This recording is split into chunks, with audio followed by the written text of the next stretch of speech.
Iran में असली ताकत प्रधानमंत्री नहीं बल्कि सर्वोच्च नेता के पास होती है। 28 फरवरी को जिस नेता की मौत की खबर आई वह ईरान के सर्वोच्च नेता अयातुल्ला अली खामेनेई थे। ईरान के नेता की मौत 28 फरवरी 2026 की पूरी घटना ईरान के प्रधानमंत्री ऑफिस में बैठे मीटिंग हो रही थी, तभी अमेरिका और इजराइल ने मिलकर ऑफिस में बम डाल दिया। प्रधानमंत्री सहित बेटी और दामाद सहित 40 लोगों की हुई मौत। 28 फरवरी 2026 को दुनिया को हिला देने वाली खबर सामने आई कि ईरान के सर्वोच्च नेता अयातुल्ला अली खामेनेई की मौत हो गई। यह मौत सामान्य बीमारी या दुर्घटना से नहीं हुई बल्कि अमेरिका और इजराइल के संयुक्त सैन्य हमले में हुई बताई गई।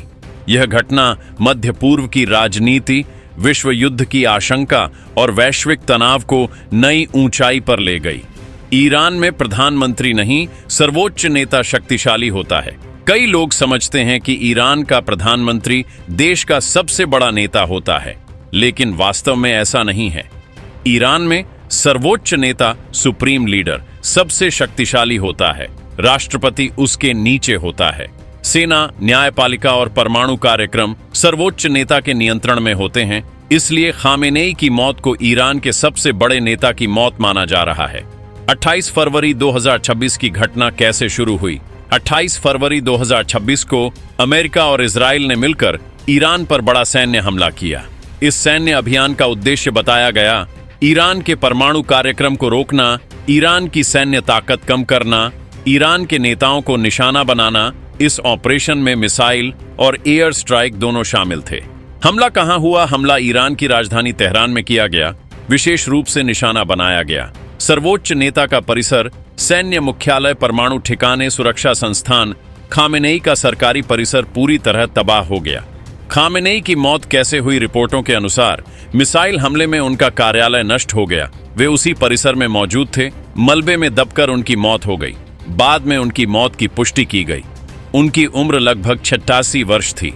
हमले में और कौन मारे गए? 28 फरवरी के हमले में कई बड़े अधिकारी भी मारे गए, जिनमें शामिल हैं रक्षा मंत्री अजीज नासिरजदेह अली शामखानी, रक्षा परिषद प्रमुख, सैन्य कमांडर, खुफिया अधिकारी। कुल लगभग 40 वरिष्ठ अधिकारी मारे गए बताए जाते हैं। अमेरिका का बयान, अमेरिकी राष्ट्रपति ने इस ऑपरेशन को सफल बताया। अमेरिका का कहना था ईरान दुनिया के लिए खतरा था, परमाणु कार्यक्रम रोकना जरूरी था, आतंकवाद खत्म करना लक्ष्य था। यह बयान आने के बाद दुनिया भर में तनाव बढ़ गया। इजराइल का बयान, इजराइल ने कहा खामेनेई इजराइल के दुश्मन थे, ईरान परमाणु हथियार बना रहा था, हमले जरूरी थे। इजराइल ने कहा कि कई और ठिकानों पर हमला होगा। ईरान की प्रतिक्रिया, ईरान ने इस हमले को युद्ध घोषित कर दिया।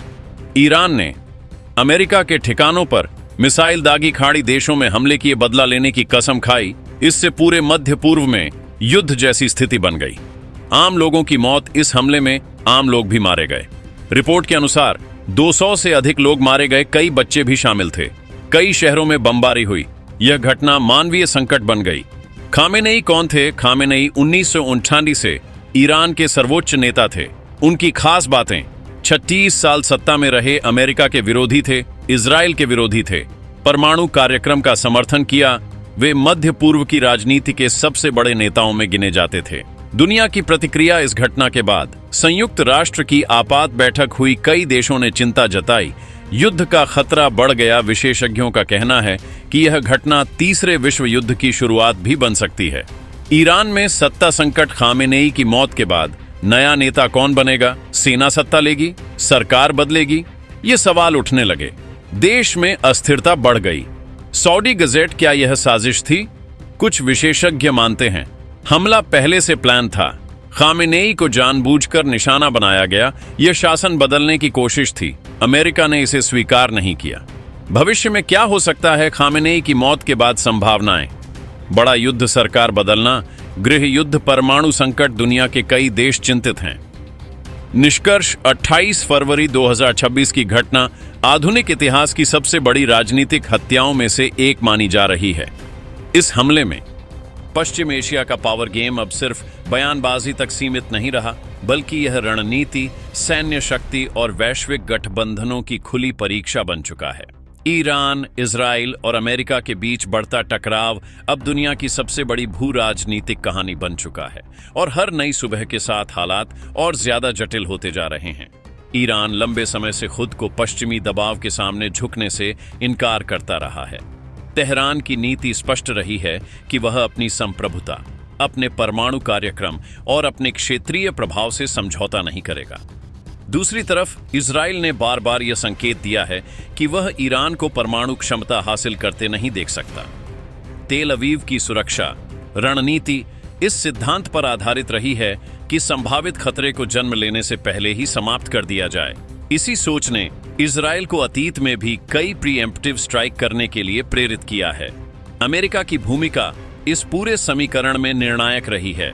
वॉशिंगटन आधिकारिक तौर पर यह कहता रहा है कि उसका लक्ष्य क्षेत्र में स्थिरता बनाए रखना है, लेकिन व्यवहार में उसकी प्राथमिकता इजराइल की सुरक्षा और ईरान के प्रभाव को सीमित करना रही है। ईरान पर वर्षों से लगाए गए आर्थिक प्रतिबंधों ने उसकी अर्थव्यवस्था को भारी झटका दिया, लेकिन तेहरान ने अपने रक्षा और मिसाइल कार्यक्रमों को जारी रखा। यही वह बिंदु है जिसने इजराइल और अमेरिका दोनों को चिंतित किया। हाल के महीनों में खुफिया गतिविधियों और साइबर ऑपरेशनों की खबरों ने माहौल को और गर्मा दिया। तेल प्रतिष्ठानों, सैन्य ठिकानों और संवेदनशील संस्थानों पर हमलों के आरोप प्रत्यारोप ने संकेत दिया कि यह टकराव सिर्फ शब्दों तक सीमित नहीं है।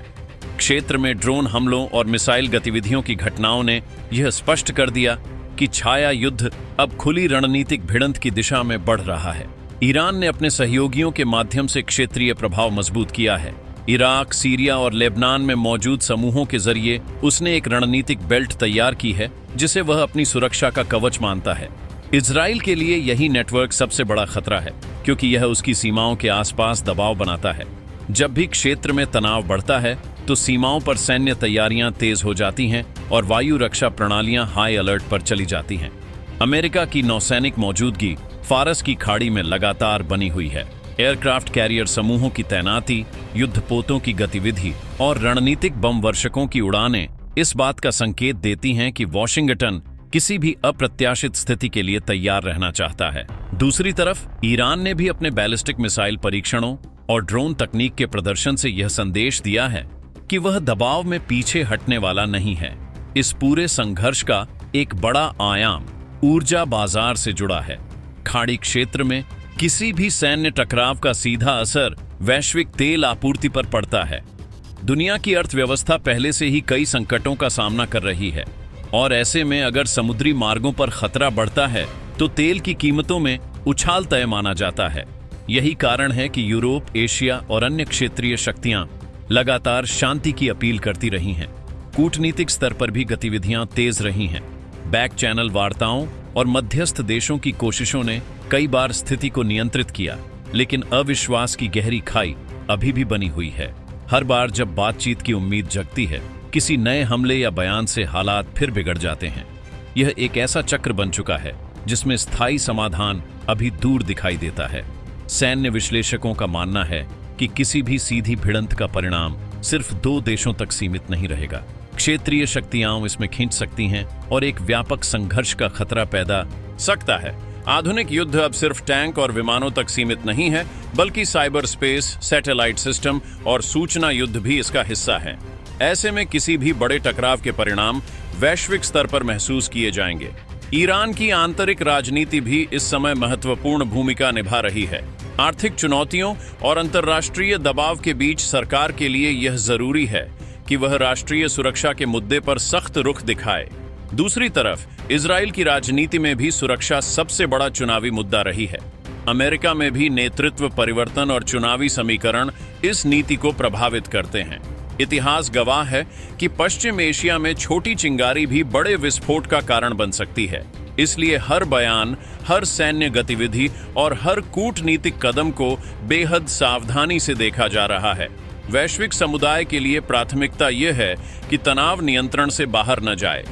इस समय सबसे बड़ा सवाल यह नहीं है कि कौन किसे हराएगा, बल्कि यह है कि क्या कूटनीति एक बार फिर सैन्य विकल्पों पर भारी पड़ सकेगी।